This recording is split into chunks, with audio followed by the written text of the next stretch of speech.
भक्ति मर्यादा सतनाम प्राप्ति के लिए तथा प्राप्त करने के बाद आवश्यक नियम जिनमें से एक भी नियम खंड नहीं करना है। यदि निम्न नियमों का पालन नहीं कर सकते तो सतनाम ना ले।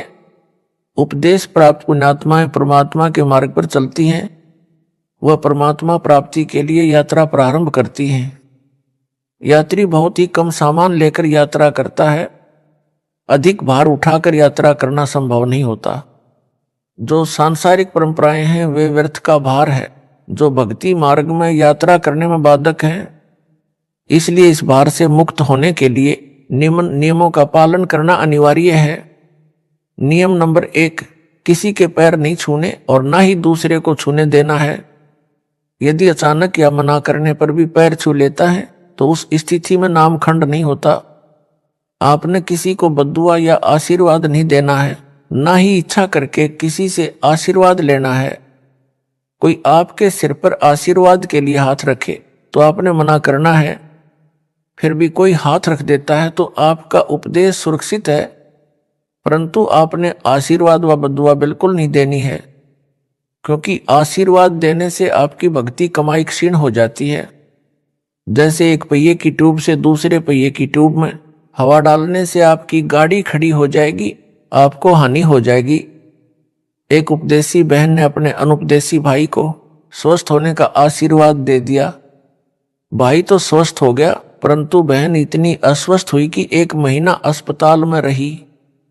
पुनः उपदेश लिया, अपनी गलती की क्षमा याचना करने पर ही वह स्वस्थ हो पाई। इसलिए सर्वस्य प्रार्थना है कि यह गलती ना करें। इसी प्रकार अन्य नियमों के खंड करने से आपकी राम नाम की गाड़ी में पंचर हो जाएगा, वह भी रुक जाएगी, अर्थात आप जी को हानि होगी। पूर्व समय में सती प्रथा यानी परंपरा थी।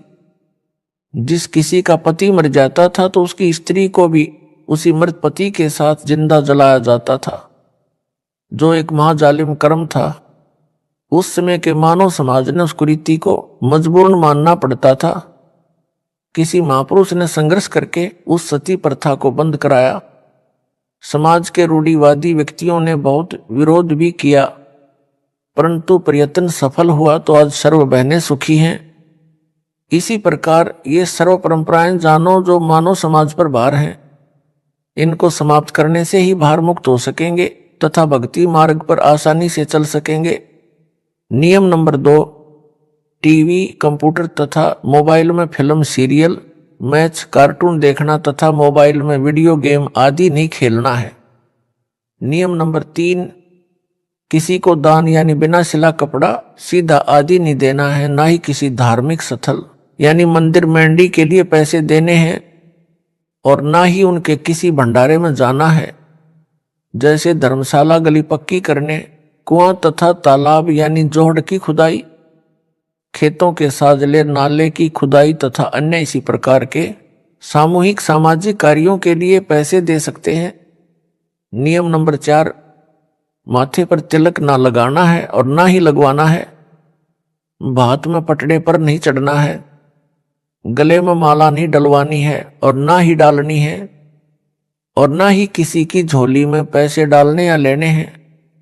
यदि दोनों पक्ष उपदेशी हैं तो विवाह केवल असुर निकंदन रमणी करके साधारण विधि से करना है तथा भात परंपरा को समाप्त करना है।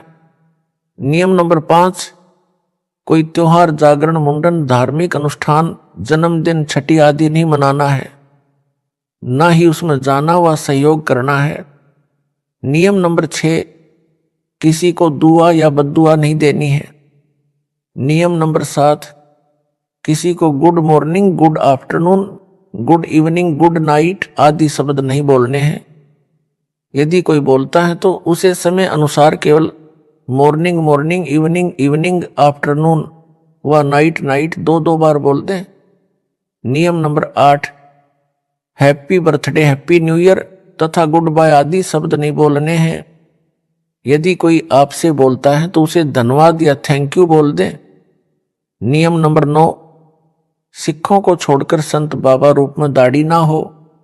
नियम नंबर 10, बहनों ने नेल पॉलिश और लिपस्टिक नहीं लगानी है। नियम नंबर 11, परफ्यूम तथा सेंट आदि नहीं लगाना है। नियम नंबर 12, विवाहित बहनें केवल सिंदूर या बिंदी में से एक चीज लगा सकती हैं। नियम नंबर 13, किसी अनुपदेशी का जूठा नहीं खाना है। नियम नंबर 14, हाथों पर मेहंदी नहीं लगानी है, किसी बीमारी के कारण लगा सकते हैं।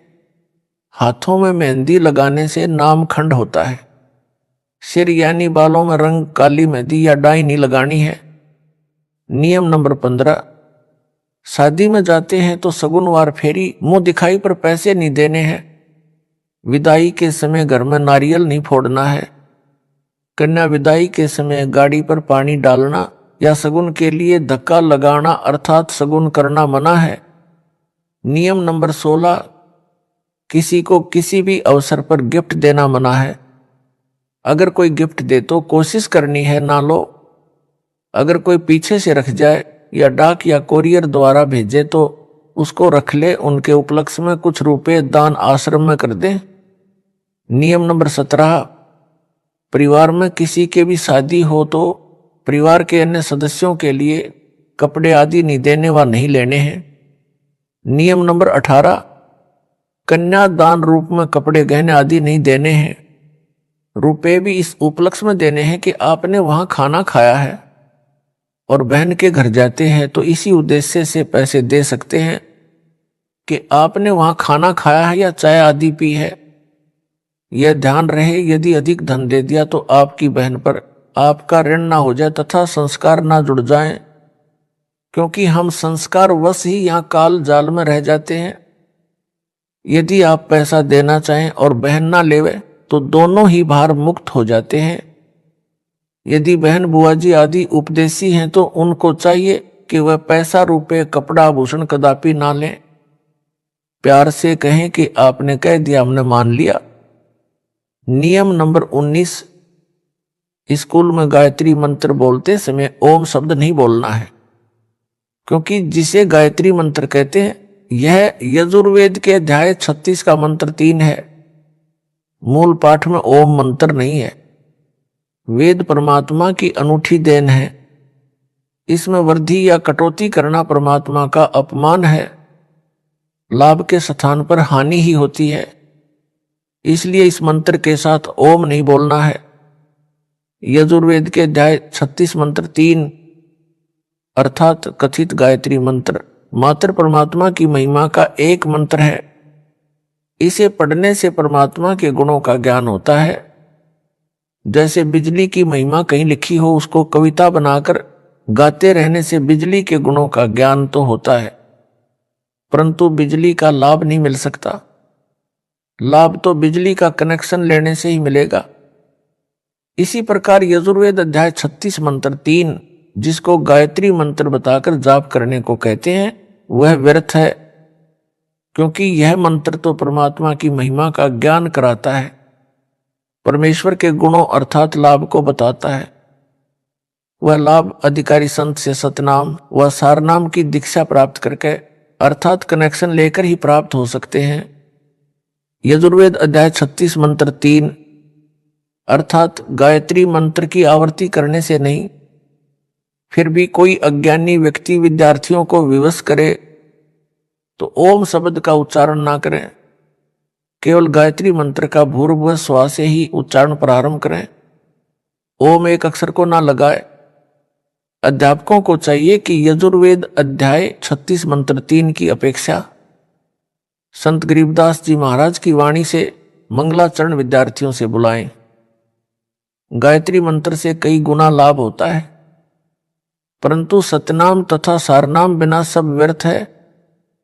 नियम नंबर 20, मुर्दे के अंतिम संस्कार में लकड़ी डाल सकते हैं, कंधे पर या अन्य साधन द्वारा शव को ले जा सकते हैं। नियम नंबर 21, मुर्दे पर एक से अधिक कफन नहीं डालना है। यदि आपसे पहले किसी ने कफन डाल रखा है तो आपने कफन नहीं डालना है, क्योंकि कफन केवल एक ही होता है। अगर पहले कफन डाल रखा है फिर किसी ने एक से ज्यादा कफन डाला है तो नाम खंड होता है। नियम नंबर 22, शादी में खाना खा सकते हैं, यह मानकर पैसे दे सकते हैं कि आपने यहां भोजन खाया है। नियम नंबर 23, यदि दोनों पक्ष उपदेशी हैं तो पीलिया देना, छूछक देना बंद करना है। एक पक्ष अनुपदेशी है तो केवल 2-2 जोड़ी कपड़े केवल जच्चा व बच्चे के देने हैं। नियम नंबर 24, नौकरी पर ऑफिस में जब कोई रिटायर होता है तो ऑफिस में सभी आपस में पैसे इकट्ठे करके उसे गिफ्ट तथा पार्टी देते हैं। ऐसा कर सकते हैं, यानी इसमें थोड़ा बहुत दे सकते हैं, लेकिन उपदेशी ने कतई नहीं लेना है। नियम नंबर 25, घर में जब बहन आती है तो उसे कपड़े व पैसे नहीं देने हैं। अगर बहन या बेटी अनुपदेशी है तो बहुत कम 1 या 2 जोड़ी कपड़े दे सकते हैं। बच्चों के लिए खाने पीने का सामान दे सकते हैं, और अगर जब बहन के घर जाते हैं तो साथ में बच्चों के लिए फल, मिठाई आदि ले जा सकते हैं। नियम नंबर 26, स्कूल में विदाई पार्टी के समय बच्चे पैसे दे सकते हैं। नियम नंबर 28, यदि गौशाला की कमेटी रजिस्टर्ड है तो रुपए दे सकते हैं, यदि रजिस्टर्ड नहीं है तो चारा आदि दे सकते हैं। नियम नंबर 28, शादी की मिठाई कोई घर में लेकर आए तो और कुछ शादी के नाम के कार्ड के साथ मिठाई लाते हैं तो हृदय से मना करें। फिर भी कोई रख जाए तो खा सकते हैं, उसके बदले में कुछ रुपये आश्रम में दान कर दें, आप पर भार नहीं रहेगा। उपदेशी भगत ने समाज में किसी के विवाह में भी भोजन खा रखा है, उसके लिए विवाह के दिन से कुछ दिन बाद मिठाई व भोजन करवा सकते हैं। यह छूट केवल एक बार है, आगे से विवाह में मिठाई बनाने की परंपरा बंद है, सामान्य भोजन बनाएं। नियम नंबर 29, भगत भाई आपस में उधार सामान एक दूसरे से ले सकते हैं, और अगर आपस में एक दूसरे के घर आते जाते हैं तो बच्चों के लिए खाने पीने का सामान ले जा सकते हैं। नियम नंबर 30, भाई या बहन की आर्थिक स्थिति कमजोर हो तो आर्थिक या अन्य मदद उधार रूप में कर सकते हैं। बहन को चाहिए कि उस पैसे को लौटाए जिससे उस पर भार नहीं बनेगा। यदि बहन या भाई धन लौटाने में असमर्थ है तो भाई कभी बहन पर तथा बहन भाई पर पैसे लौटाने का दबाव ना बनाए। नियम नंबर 31, लड़की की शादी में माता पिता अपनी लड़की को 4 जोड़ी कपड़े दे सकते हैं, पैसे नहीं।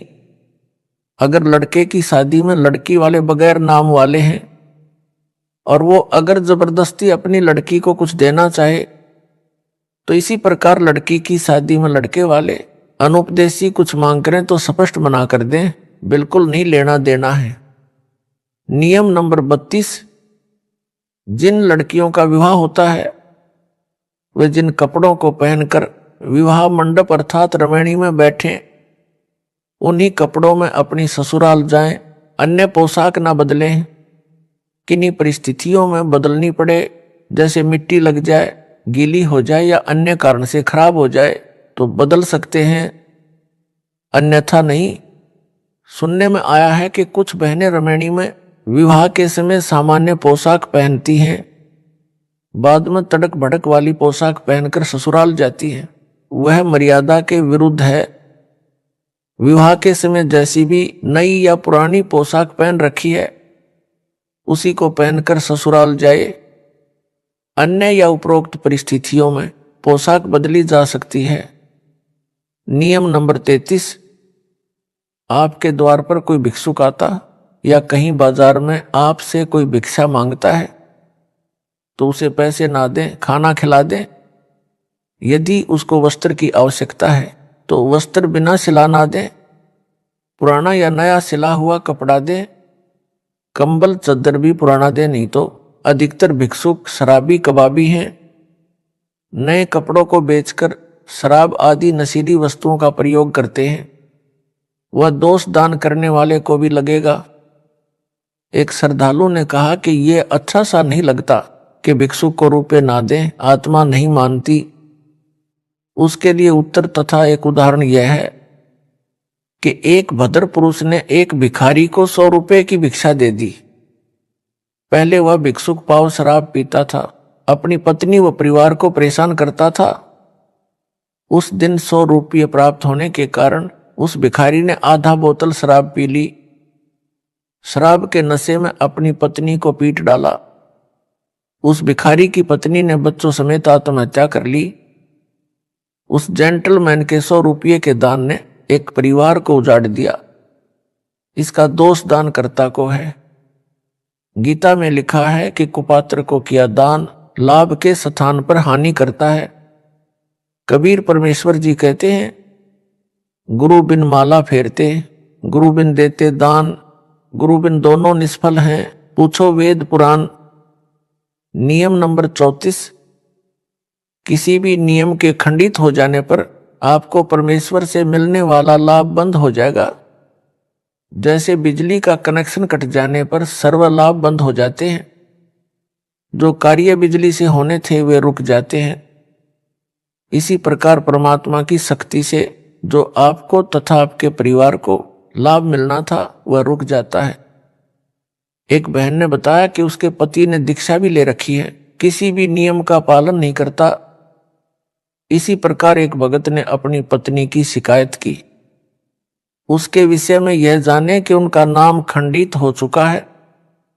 ऐसे व्यक्तियों का कोई भयंकर पाप कर्म है।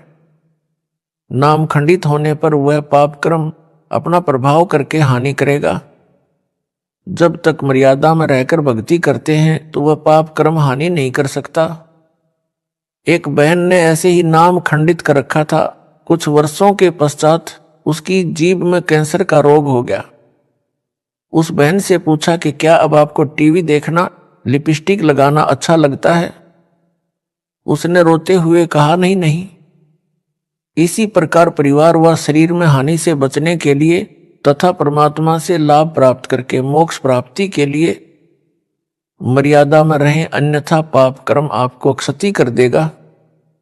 इसलिए सर्व पुण्यात्माओं से पुनः निवेदन है कि सर्व नियमों का विधिवत पालन करके मानव जीवन को सफल बनाए तथा पूर्ण मोक्ष प्राप्त करके सदा सुखी बने, सतलोक में निवास करें।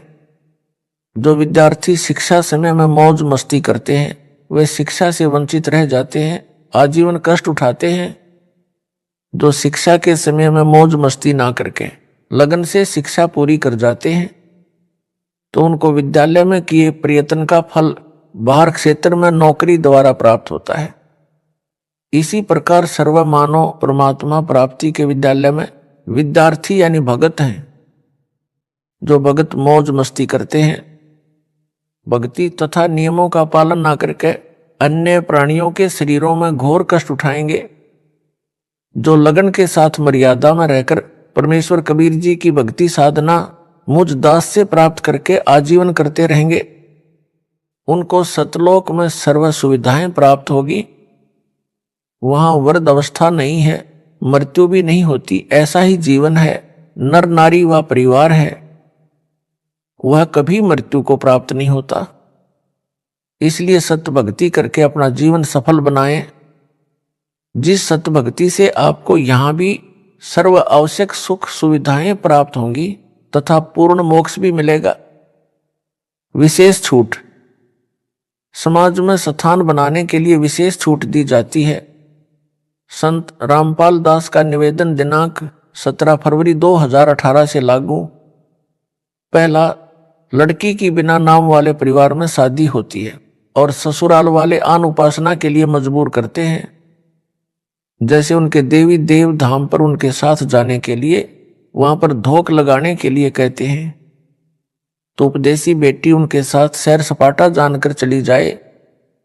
जैसा वे कहें करती रहे, परंतु मंत्र अपना जाप करती रहे। यदि वहां कोई तिलक लगाता है तो लगवा ले, तुरंत उतार दे। यदि हाथ के नाला यानी धागा बांधता है तो बाद में तोड़ फेंके।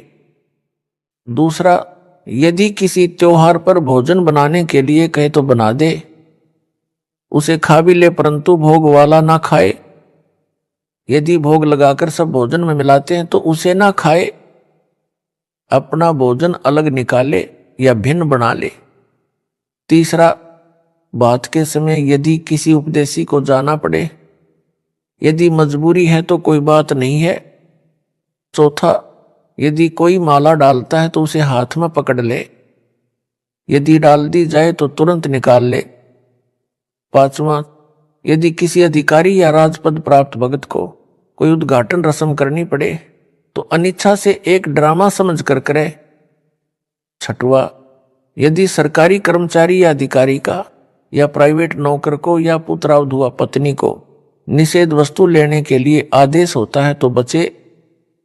यदि मजबूरी हो तो ला सकता है, जैसे शराब सिगरेट लाने, मांस बनाने, यानी फौज में या होटल में या कहीं नौकरों को व विवाहित बहनों को सास ससुर पति आदि आदेश दे तो मजबूरी मानकर दुखी मन से परमात्मा से क्षमा मांग कर करे। कुछ दिन में परमात्मा अड़चन समाप्त कर देता है। पहले उनको मना करे कि मैं यह पाप नहीं कर सकता, कर सकती, फिर भी जोर दे तो कहे कि इसका पाप आपको लगेगा, कहकर कर दे। 7वां, यदि सैनिक या सिपाही को गोली मारने का आदेश होता है तो मना ना करे, क्योंकि वह दोष आदेश करने वाले को लगता है, उसकी नौकरी यही है। रण में शहीद हुए सैनिक व सिपाही को स्वर्ग प्राप्ति होती है। 8वां, विशेष परिस्थिति में बालों में रंग कर सकते हैं, हर्बल वाला यानी आयुर्वेद वाला। 9वां, कई बेटियों बहनों को बिगड़ी परिस्थितियों में कार्यालय में लिपस्टिक लगाने के लिए मजबूर किया जाता है। उनके लिए छूट दी जाती है कि कार्यालय में जाने से पहले लगा ले तथा छुट्टी के बाद तुरंत उतार दे। कोशिश करे ना लगाए तो अच्छा, यह स्वास्थ्य के लिए भी हानिकारक है। प्रचार प्रसार समिति, सतलोक आश्रम, चंडीगढ़ रोड, बरवाला जिला, हिसार, हरियाणा, भारत। सब्सक्राइब।